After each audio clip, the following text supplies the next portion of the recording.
Sa panahon ng makabagong teknolohiya, madali na raw magka-jowa. Basta may dating app, may pag-asa. Hi Camille, good morning. Hello, good morning Andrew. Ano meron? Pero ibahin mo raw ang couple na ito na hindi ka kailangang mag-swipe right para mahanap ang the one. Dahil ang dalawa, nag-post lang sa sikat na online group na Homebodies.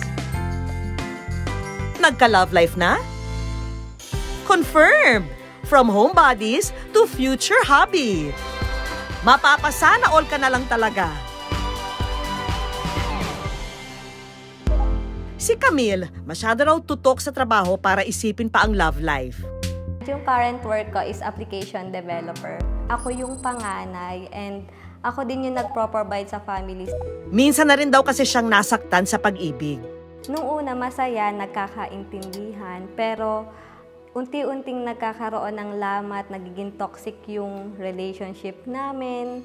So parang feeling ko hindi ko deserve yung treatment na yon. Matapos maghiwalay, hindi na raw siya umasang may kakatok pa sa kanyang puso. Ang lalaking nagtangkang kumatok, Sinong da? si Andrew na tubong Orion Bataan at isang mechanical engineer. Pero bago pala nagkakilala ang dalawa, alam niyo bang si Andrew, muntik na raw palang ikasal sa iba? Sa katunayan, nagpagawa na nga raw siya ng bahay para sana sa bubuuing pamilya. Umabot din kami ng halos mahigit 4 years. Bala ko na sana yung mag-propose nung pagkaka-turnover ng bahay. Gaganapin sana yun ng June. Pero 2 buwan bago mag-propose, nahuli raw niya na nagluloko ang dating kasintahan. May ka-chat na iba. Nabubuksan ko kasi yung Facebook chat niya eh. Doon gumuho yung mga pangarap ko. Para humanap ng karamay, si Andrew nagbahagi online. Dito sa Homebodies, kung saan ang mga topic all about bahay. Dito raw kasi siya nang hihingi ng advice nung panahong pinapatayo ang dream house. Nagkakilala kami sa Homebodies. Inad niya ako, then after 1 month pa, bago kami nakapag-usap eh.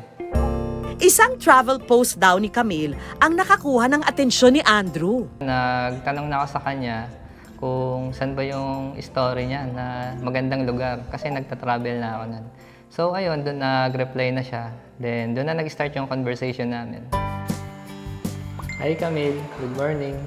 Hello, good morning Andrew. Ano meron? Wala lang, gusto lang ulit kitang makausap. Parang hinahanap kita palagi.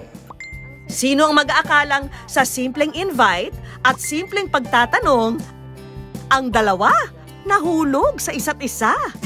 At matapos ang 4 na buwan, naging official na. Wala na ako ng tiwala sa mga bae kasi nagkaroon ako ng trust issue.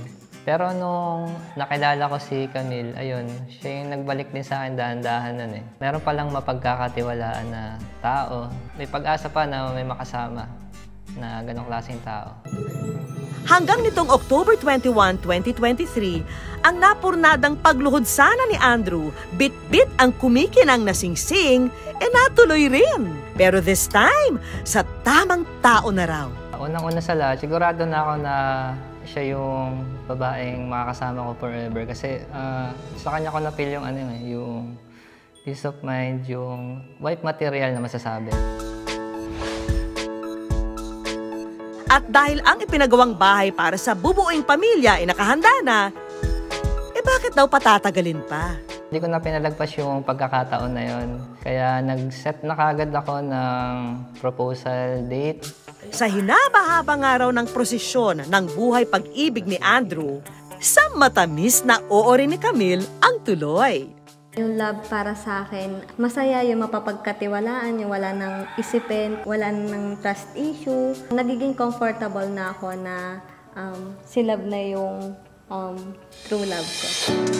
Mga kapuso, naniniwala ba kayo sa destiny?